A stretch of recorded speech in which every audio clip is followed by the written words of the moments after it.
இந்த செய்தியை உங்களுக்காக வழங்குவது யூரோ குரூப் மலேசியா.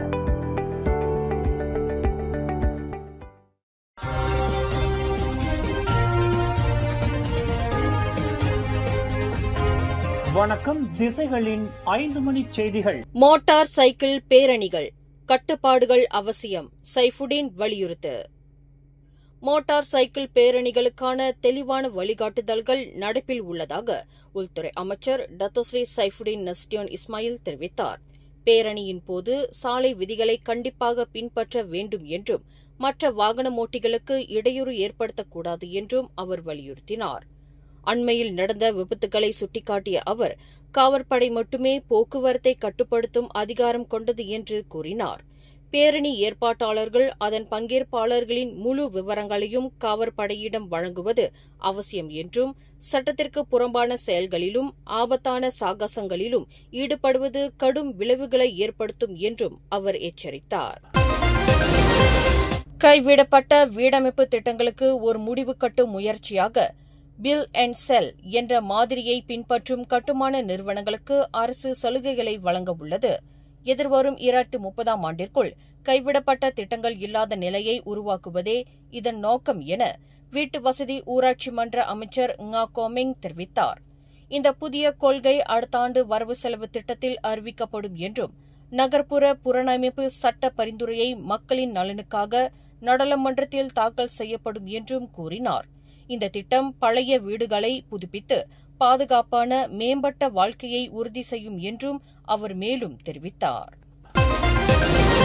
சாலை போக்குவரத்து துறை ஜேபிஜே நடத்திய தலைக்கவச பரிமாற்ற திட்டத்தில் அதிர்ச்சி தரும் தகவல் வெளிவந்துள்ளது. பரிசோதனைக்கு சமர்ப்பிக்கப்பட்ட 3000 தலைக்கவசங்களில் சுமார் 40 விழுக்காடு மலேசிய தரநிலை தொழில்துறை ஆராய்ச்சி நிறுவனமான சீரேம் சான்றிதழ் இல்லாமல் போதிய பாதுகாப்பு அம்சங்கள் அற்றவையாக இருந்தது தற்போது அம்பலமாகியுள்ளது. ஒரு விபத்து ஏற்படும்போது தலையை பாதுகாக்க இந்த தலைக்கவசங்கள் தகுதியற்றவை என்று நகரி செம்பிலான் சாலை போக்குவரத்து துறை இயக்குநர் ஹனீஃப் யூசாப்ரா யூசுப் தெரிவித்தார். பாதுகாப்பு இல்லாத இந்த தலைக்கவசங்கள் அனைத்தும் அளிக்கப்படவுள்ளதாக அவர் மேலும் கூறினார். டேஷ் எனப்படும் டமன்சாரா ஷாலாம் நெடுஞ்சாலையில் நடந்த கோர விபத்தில் 19 வயது கல்லூரி மாணவர் உயிரிழந்தார். தனது மோட்டார் சைக்கிளை செலுத்தும் போது கட்டுப்பாட்டை இழந்து தடுப்பில் மோதியதில் அந்த மாணவர் 21 மீட்டர் உயரத்திலிருந்து கீழே விழுந்து சம்பவ இடத்திலேயே உயிரிழந்ததாக ஷாலாம் காவல்படையின் தலைவர் அசிஸ்டன்ட் கமிஷனர் முகமது இக்பால் இப்ராஹிம் தெரிவித்துள்ளார். நேற்று காலை நிகழ்ந்த இவ்விபத்து இந்த ஆண்டு டேஷ் நெடுஞ்சாலையில் நடந்த 3வது துயரமான நிகழ்வு என்பது குறிப்பிடத்தக்கது. இந்த விபத்து குறித்து மேலதிக தகவல் தெரிந்தவர்கள் காவல்படையை அணுகுமாறு கேட்டுக் கொள்ளப்பட்டுள்ளது. பினாங்கு கடற்பகுதியில் கடத்தல்காரர்கள் கடலில் வீசிய 3,52,000 ரிங்கிட் மதிப்புள்ள போதைப் பொருட்களை கடற்சார் காவல்படை மீட்டெடுத்தது. காவல்படை துரத்தி வந்தபோது ஒரு படகு விளக்குகளை அணைத்து வேகமாக தப்பிச் சென்றது.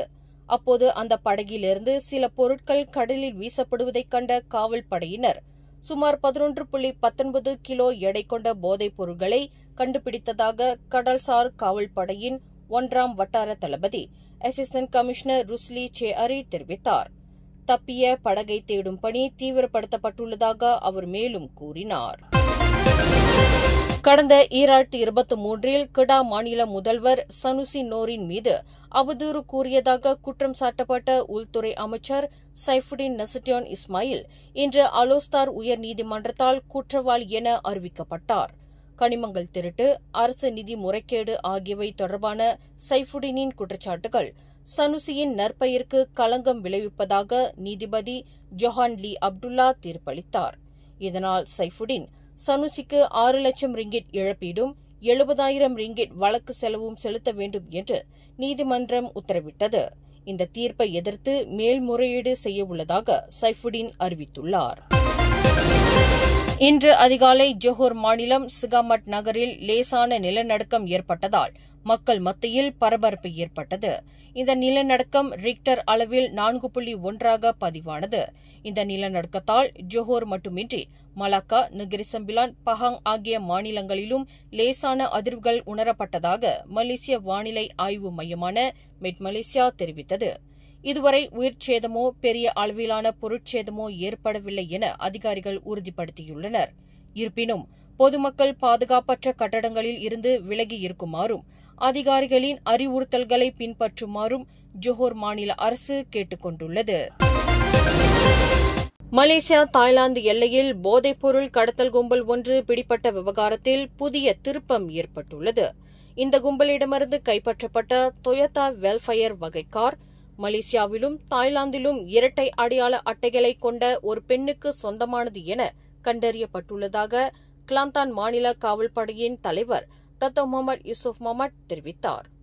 இவர் ஒரு தாய்லாந்து நாட்டவரை திருமணம் செய்துள்ளார் என்று தெரியவந்துள்ளது.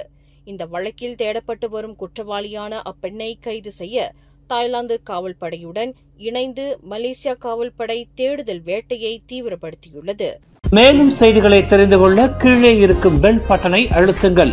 உங்கள் மகிழ்ச்சியை வெளிப்படுத்த லைக் மற்றும் ஷேர் செய்யுங்கள். தொடர்ந்து திசைகளோடு இணைந்திருக்க சப்ஸ்கிரைப் செய்யுங்கள்.